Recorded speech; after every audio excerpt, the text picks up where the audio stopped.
আসসালামু আলাইকুম সুপ্রিয় শিক্ষার্থীবৃন্দ, জাহিদস লার্নিং হাবের পক্ষ থেকে তোমাদের সবাইকে আন্তরিক শুভেচ্ছা ও স্বাগতম। আজ আমরা তোমাদের অষ্টম শ্রেণীর জীবন ও জীবিকা বিষয়ের বার্ষিক পরীক্ষার প্রস্তুতিমূলক গুরুত্বপূর্ণ প্রশ্নোত্তর নিয়ে আলোচনা করব। এই ক্লাসে শেখা তথ্য ও টিপসগুলো তোমার পরীক্ষায় ভালো ফলাফলের পথে সাহায্য করবে। সম্পূর্ণ ভিডিও ক্লাসটি মনোযোগ দিয়ে দেখো এবং তোমার বন্ধুদের সাথে শেয়ার করো, যাতে তারাও প্রস্তুতি নিতে পারে। আমাদের চ্যানেলে নতুন হলে সাবস্ক্রাইব করো এবং বেল আইকনটি বাজিয়ে দাও, যাতে পরবর্তী গুরুত্বপূর্ণ ক্লাস সবার আগে তোমার কাছে পৌঁছে যায়। তাহলে দেরি কেন, চলো আজকের ক্লাসটি শুরু করি। আজকের এই ক্লাসটিতে শিক্ষণ অভিজ্ঞতা 5 তথা আর্থিক সেবা ও সুযোগের সাথে পরিচয় লেকচার গাইড বই থেকে গুরুত্বপূর্ণ প্রশ্নগুলো দেখে নিব। প্রথমে রয়েছে ক বিভাগ তথা নৈর্ব্যক্তিক অভিক্ষা। এখানে বহু নির্বাচনী প্রশ্ন ও এক কথায় প্রশ্ন থাকবে। প্রতিটি প্রশ্নের জন্য 1 নম্বর করে পাবা। এখানে বহু নির্বাচনী অংশের সবগুলো প্রশ্নই কিন্তু তোমরা পড়ে নিবা, কোনো কিছুই বাদ দিবা না। আমরা এক কথায় যে উত্তর রয়েছে এখান থেকে গুরুত্বপূর্ণ প্রশ্নগুলো দেখব। প্রশ্ন 2, CMSME ঋণ কী ধরনের ঋণ? প্রশ্ন 3, কোন ধরনের বিনিয়োগ সবচেয়ে নিরাপদ বা ঝুঁকিমুক্ত? 4, আমরা যে টাকা জমাই তা কোন ধরনের আর্থিক কাজ? 5, আর্থিক কাজগুলো কত ধরনের?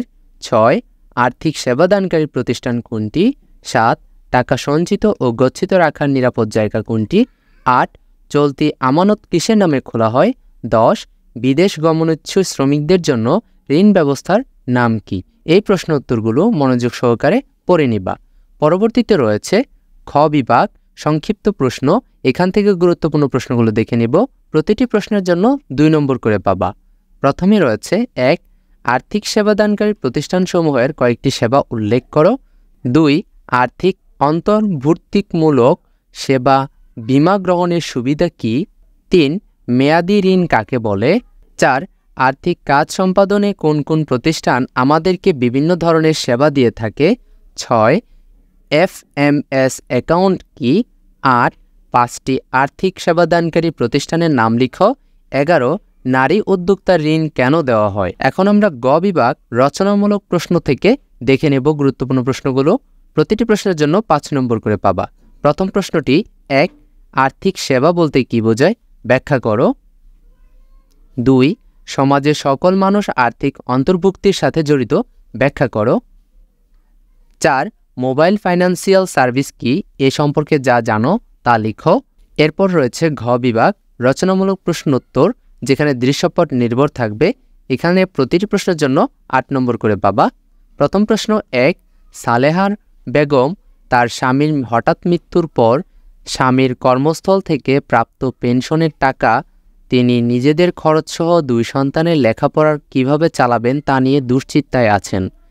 তার এলাকার কেউ তাকে ডিপোজিট স্কিম খুলতে বলে, কেউ সঞ্চয়পত্র করতে বলে, আবার কেউ বলে শেয়ার মার্কেটে টাকা খাটানোর জন্য, আবার কেউ বলেছেন জমি কিনে ব্যবসা শুরু করার জন্য।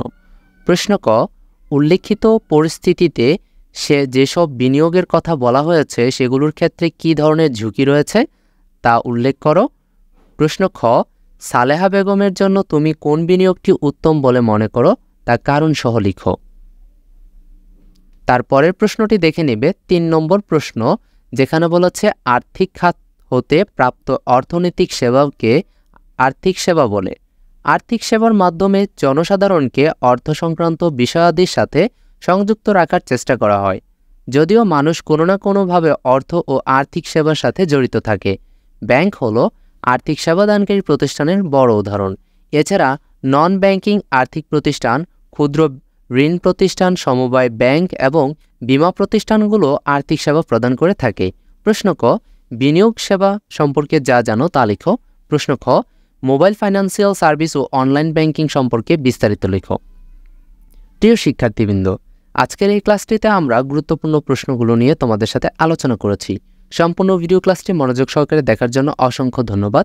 পরবর্তী সেশনে আমরা কি আছে আমার মাঝে শিক্ষণ অভিজ্ঞতা 6 থেকে গুরুত্বপূর্ণ প্রশ্নগুলো দেখে নিব। পরবর্তী ক্লাসে তোমাদের সাথে আবারও দেখা হচ্ছে। ধন্যবাদ সবাইকে।